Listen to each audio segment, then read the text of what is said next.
శంకరం కాస్త కదిలించినట్టుంది. ఇదిగో ఈనాడు కూడా ఫ్రంట్ పేజీ వేసింది, అట్లాగే సాక్షి కూడా ఫ్రంట్ పేజీ వేసింది, అట్లాగే ఆంధ్రజ్యోతి బ్యానరే పెట్టింది. చాలా మంచిది. కొంతమంది పూర్తిగా పేపర్లు చదివినట్లేరు, కొంతమంది కామెంట్స్లో చూస్తుంటే పేపర్లు ఎక్కడ కవర్ చేసినట్టు. టీవీలు మరి ఆ టైంలో అయితే నేను స్పాట్లో ఉన్నాను కాబట్టి కవరేజ్ ఏమొచ్చింది చూడలేదు. అయితే తర్వాత చూస్తే యూట్యూబ్ లింక్స్ అయితే మాత్రం ఉన్నాయి, వాళ్ళు లైవ్లో కూడా కవర్ చేసి ఉంటారేమో అనుకుంటారు.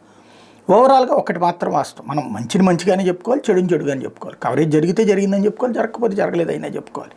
కవరేజ్ అయితే పేపర్ల పరంగా అయితే సంతృప్తికరమైనటువంటి.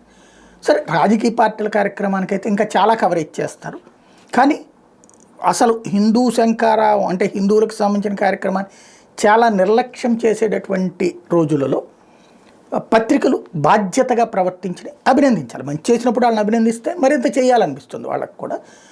చాలా పెద్ద ఎత్తున స్టోరీలు రాసుకొచ్చారు. దాంట్లో ఫ్రంట్ పేజీ మన ఆలయాలు మనమే నిర్వహించుకుందామంటూ లోపల కూడా చాలా పెద్ద కాలమే రాసుకొచ్చారు.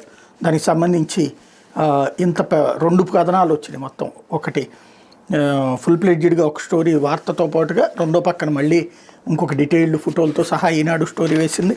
అట్లాగే సాక్షి కూడా ఒక పక్కన ఫ్రంట్ పేజీ టచ్ చేయడమే కాదు, దాంతోపాటుగా లోపల పేజీలో కూడా 10వ పేజీలోకి అని చెప్పేసి ఇచ్చుకొచ్చింది. దాని కాన్సెప్ట్ ఇక్కడ ఆలయాల మీద పెత్తనం ఏంటి, దాంతోపాటు ఇంకొక స్టోరీ అయోధ్య తరహాలో అన్ని ఆలయాలు ఇది రాసుకొచ్చింది, ఒక డీటెయిల్డ్ స్టోరీలు రాసుకొచ్చింది.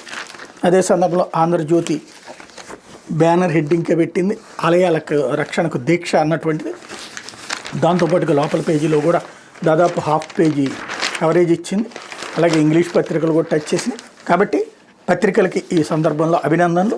ప్రజలు, లక్షలాది మంది ప్రజలు హాజరైనప్పుడు హిందువులకు సంబంధించినటువంటి అంశంలో ఈ విధమైనటువంటి బాధ్యత తీసుకున్నందుకు అభినందించాలి.